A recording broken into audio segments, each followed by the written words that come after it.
والدین کا ایک اہم رول ہے، اہم کردار ہے اولاد کو نیک کرنے کے اندر۔ حضرت بابا فرید علیہ الرحمہ کے بارے میں سنیے، آپ کو ماں کہتی تھی بیٹا نماز پڑھو، آپ کہتے تھے کہ اماں میں نماز پڑھوں گا اور اب کیا دے گا؟ بچے کو جو بھی آپ کام کہیں نا تو بچہ کہے گا ابا کیا ملے گا؟ اسکول جب آپ بچے کو بھیجنے لگتے ہیں تو آپ کہتے ہیں بچے آپ اسکول جاؤ، آپ واپس آؤ گے نا تو آپ کے لیے فلاں تیار چیز جو ہے آپ کے لیے بنی ہوئی ہوگی، آپ اسکول جاؤ آپ کو ہم پاپڑ لے کر دیں گے، آپ اسکول جاؤ آپ کی یہ فرمائش ہم پوری کریں گے۔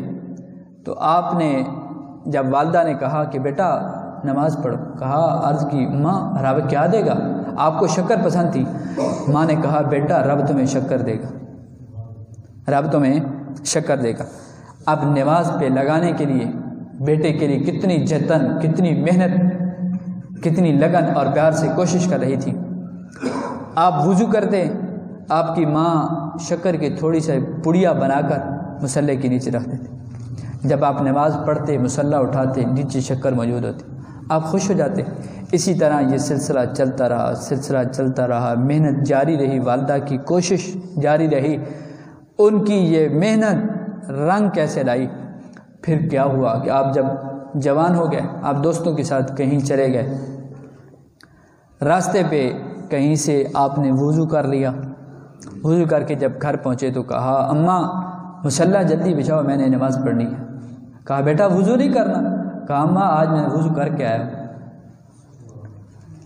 اب توجہ چاہوں گا، اب ماں جو پہلے بچے کے وضو کرتے وقت مصلی کے نیچے وہ شکر کی پڑیا رکھا کرتی تھی، آج ماں کا امتحان ہے، ادھر فرید کی قبولیت کا بھی امتحان ہے۔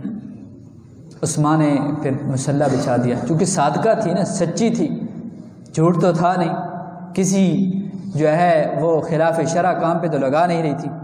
انہوں نے کہا ٹھیک ہے بیٹا، آپ نے مصلی بچھایا، ادھر بیٹے کا مصلی بچھایا، ادھر اپنا مصلی بچھایا، رب کی بارگاہ میں عرض کی مالک فرید کو نماز پہ لگانے کے لیے میں یہ کوشش کرتی رہی، آج اتنی کوشش اتنی محنت کرنا میرا کام تھا، آج فرید کو اپنی بارگاہ میں قبول کرنا، میرے پردے رکھنا آج تیرا کام۔ علماء فرماتے ہیں جب فرید علیہ الرحمہ نے آپ نے مصلی اٹھایا تو پہلے پڑیا موجود ہوتی تھی، آج پورے مصلی کے نیچے شکر موجود ہے۔ کہا اماں آج تو زیادہ پڑی ہے، کہا بیٹا پہلے میں رکھتی تھی آج رکھنے والے نے رکھی ہے۔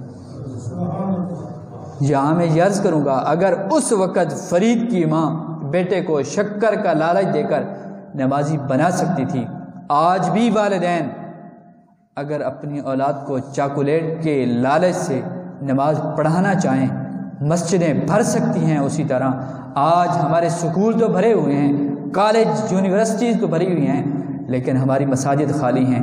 میں سکول کالجز یونیورسٹیز کے مخالف نہیں، لیکن میں یہ اتنا ضرور عرض کروں گا جس بچے کو آپ صبح کے وقت، وہ بچہ جب ضد کر دیتا ہے کہ میں آج سکول نہیں جاؤں گا، والد بھی والدہ بھی اس کے دیگر اعزاکار اگر بہنیں موجود ہیں وہ بھی محنت کرتی ہیں اور بچے کو طرح طرح کے لالچ دیے جاتے ہیں۔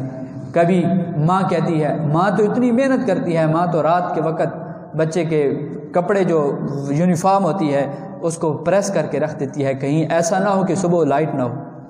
وہ رات بستے کے اندر بچے کی کتابیں ڈال کر رکھ دیتی ہے، پھر صبح کے وقت اس کا کھانا بنا کر اس ڈبیا میں بند بھی کر دیا جاتا ہے۔ اور اگر بچہ صبح جانے سے ضد کر دے سکول میں آج نہیں جاؤں گا تو اسی بچے کی سارے لوگ منتیں کر رہے ہیں، گھر والے کوششیں کر رہے ہیں اور اسے کہہ رہے ہیں بیٹا تم جاؤ۔ والد کہتا ہے بیٹا پہلے تم اگرچہ رکشے پر جاتے تھے، تم کیری ڈبے پہ جاتے تھے، آج میں تمہیں بائک پہ چھوڑ کر آؤں گا، واپس بھی لینے آ جاؤں گا، بیٹا جب تم واپس آؤ گے تو میں تیرے لیے قیدآباد سے فلاں چیز بھی لاؤں گا۔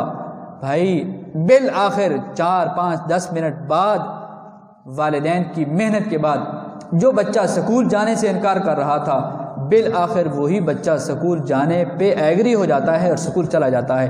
جتنی محنت بچے کے سکول جانے پہ کی جا رہی ہے اتنی محنت بچے پہ اگر نماز پڑھنے کے لیے کی جاتی تو آج ہمارے جس طرح کالجز یونیورسٹیز آباد ہیں اسی طرح ہماری مساجد بھی آباد ہو سکتی ہیں۔